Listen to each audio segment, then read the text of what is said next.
Өлбір үміт. 3 бөлім. Рахия мұқият тыңдап отыр. Бәлкім мойындап отыр. Гүлжан, білесің бе, мен түбі махаббатқа шолғамын. Оттай жанып, судай тасып, өліп-өшіп сүйемін, сеземін. Мүмкін ол, мүмкін. Қасым екеуміздің некеміз қателік шығар. Махаббаттан асқан мән жоқ екен мынау жалғанда. Сен келгелі соны ұқтым. Махаббат үміт. Менің үлбір үмітім. Махаббат кешпей өмір сүру құрдым. Мынау дүниеде қымбат емес. Мынау кілемдер, мына ыдыстар, ештеңе де қымбат емес екен ғой. Сезім қымбат. Рахия бұлай ағынан жарылып, ешқашан ешкіммен сырласқан емес. Тұңғиығындағы сырдың, әлде сордың лықсып сыртқа ұмтылғаннан жарылып кетердей ақтарыла сөйледі. Жалғыздыққа таңылып, азапқа батқан жаны шырылдап жылап жатқандай, жүрегі шаншып кетті. Сіз махаббаттың патшалығындағы ханым екеніңізді көрмейді екенсіз-ау. Гүлжанның дауысы ойнақы, әсем шықты. Не дедің? Рахия батып кеткен тұңғиығынан суырылып қалып, ыршып түсті. Сүйесіз. Сүйіктіңіз келді, деді Гүлжан. Сол баяғы көрлік гүрілдей келіп, көмекейіндегі соңғы гүрілін басып, үні өшкенде. Рахия бұл сөзді Гүлжанның қалжыңына балады. Күйеуінің келгеніне қуанатын қашанға деті, тек ешқашанда сағынатынын, күтетінін айтқан емес. Келді, деді бұлда. Жақсы, мен қайтайын. Гүлжан кеседегі суып қалған шайын сіміре салып, асқан жылдамдықпен шығып кетті. Рахияның мінез құлқы өзгеріп жүргенін байқайтын. Томаға тұйық, өзімен өзі жүретін әйелінің ашылып, әңгіме айтатыны да ұнайды. Бұрында тек от басы, ошаққасынан аспайтын диалогтары бірте-бірте сырлы сұхбаттарға ауып, жанына жағып кететін. Бұл жолы да сондай бір сөз бастап жіберсе екен деп күтіп отырған. Қасым, иә, осы сен мені сүйдің бе? Әйелінің дауысы екі-үштілау шықты. Жоға деген жауап күтіп отырғандай. Әрине. Қалайша? Бізді бала кезімізде атастырып қойды ғой. Бізден рұқсат та сұраған жоқ.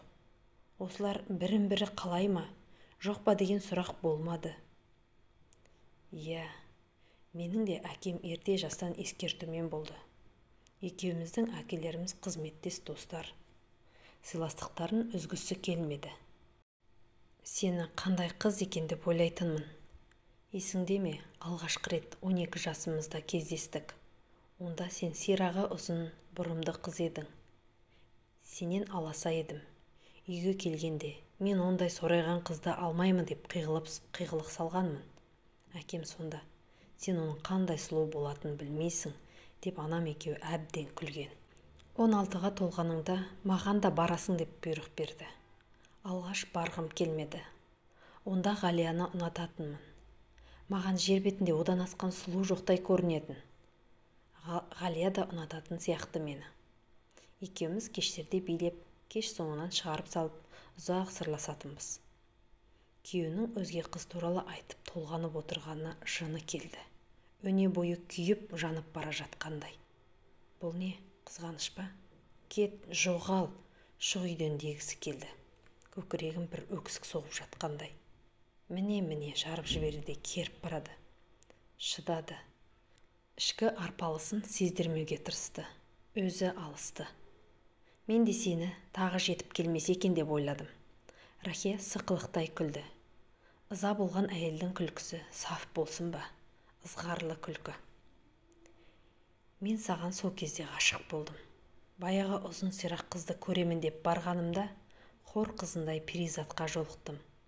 Сол сәтте ата-анамның таңдауына риза болдым. Қасым жарына мейірлене қарады. Жарының құныға қарап, ішіп жеп бара жатқанына ашу келді. Өтірікшінің сөзін қарашы. Ғалияңды сүйдің емес пе? Қанша тырысса да осы сөзді сақтап қала алмады. Еріксіз ұшып шықты ішінен. Жарының қызғанып отырған ұға қойған Қасым қуанып кетті. Қызығып кетті. Қызып кетті. Ол балам махаббат. Сенімен кездесіп келген соң, Біртіндеп Ғалияға деген сезімім суый бастады. Қызық еместей. Егер сені сүймесем сөйтпес едім. Күні-түні сені ойлайтын болдым. Суреттеріңді ашып алып, Инстаграм парақшаңды тінтейтінді шығардым. Әрбір пікірді оқып алып, кеудеме сыймай, жарылып кете жаздайтынмын. Тезірек саған қолым жетсе екен деп армандадым. Әкем оқуын бітірсін деген көнбедім. Әлгі оттың жалына кеудесін өртегенді қойып, ептеп басыла бастады. Десе де, мына сөзге иланғысы келмеді ме, әлде еркелегісі келді ме, белгісіз. Қойшы деп күле салды. Өзін түсіне алар емес. Сонда шынымен қызғанып отырмын ба? Мен Қасымды сүйетін болғанмын ба? Қасым бәрін де сезіп отыр. Өзін кезінде қызғандырған жарына кеткен есесін қайтарғандай рахаттанып қалды. Ерке әйелінің әр қылығын қалт жібермей бақылайды. Сүйсініп барады. Дүниеде сенен асқан сұлу жоқ. Өмірімнің мәні сен ғанасың. Қайда жүрсем де тек сені сағынып тұрамын. Өтірік. Рахия жарының сөздерін тыңдай бергісі келді. Бірақ әлде қандай күш сол баяғы ішін тырнап бой берер емес. Санасын Ғалия, Ғалия деген жаңғырық жарып барады. Қасым әйелін құшақтады. Қолынан тарта, бауырына басты. Солқылдап жылап жіберген жарын үнсіз, ұзақ аймалады. Қуанды. Осыншама жыл сезімін дәлелдей алмай келген жарының өзін сүйетіне көзі жетті. Дәулетті отбасында өскен жұбайының ештеңеден таршылық көрмеу үшін барын салды. Талмай еңбек етті. Өпіткен желден қауызы дірілдеген қызғалдақтай әлсіз, нәзік жарын аялады. Бірақ Рахияға бұл дүние таң емес еді. Жарының ерең еңбегін қалыпты, заңдылық деп қабылдады. Әкем де анамды осылай баққан деген принцип қалыптастырып алған түйсігін ешқашан түртіп, ар жағында не барын білгісі келмеді. Қалайша, сонда мен Қасымды сүйгенмін бе? Қызғаныш қайдан шықты? 10 жылдан астам отасқан екеудің алғашқы сырласу түні дәл осы түн еді. Паң мінезді Рахияның салқындығын астатық дүниемен жеңем деп тыраштанған Қасым да өз қателігін алғашқы рет дәл осы түнде түсінді. Әйелге дүние емес, мейірім, махаббат, сезім керек екен ғой. Қайдан білген? Бұл да сондай дүниенің ішінде өскен ханзада емес пе еді? Сүюді кім үйретсін? Әкеден көргенін қайталау міндетім деп қана ұққан. Бұл түн ғажап түн. Рахияның жүрегі жылаған түн. Рахияның жүрегі сөйлеген түн. Екі жүректің сырласқан түні. Екі жүректің сүйіскен түні. Ата-ананың уағдасына басы байлы, сертіне байлаулы екі жастың алғашқы түніндегідей парыз, билік құрған түн емес. Сезім, жүрекке қонаққа келген қызардай баға келген түн. Махаббат түні. Айна алдында дөңгелене айналып перизат тұр. Құрсағын сипалай, өз бейнесіне өзі сүйсіне қарайды. Жаным, ау, бөпеміздің атын кім деп қоясың? Махаббат. Дүниеге махаббат келеді. Адам кейде өзінің сүйетінін мойындамайды. Өз жүрегіне үңілмейді. Өз жүрегінің сырын да, мұңын да тұншықтырып, азапқа бейіл болады. Жүректің қайғысын, зарын естісе де саңырау болуға тырысады.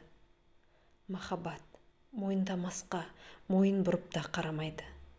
Жоқ, түбі мойындатады. Бар ойын төңкеріп, бар өмірін өзгерткен сиқыршы әйелдің дауысы естілгенде, Рахия есікті серпе ашып, жүгіре басып қарсы жүрді. Гүлжан, Гүлжаным, ғажабым, шауып келіп құшақтай алған Рахияның егіл-тегіл жылағаннан зәресі ұшқан Гүлжан әбден састы. Тыныштық болғай деді сыбырлай. Гүлжан, дәрігерім қоңырау шалды. Мен, жоқ, біз бөпелі боламыз. Адамдықты, адалдықты, махаббатты сүюді үйреткен періштем. Мына жаңалық Гүлжанның да көңілін босатты.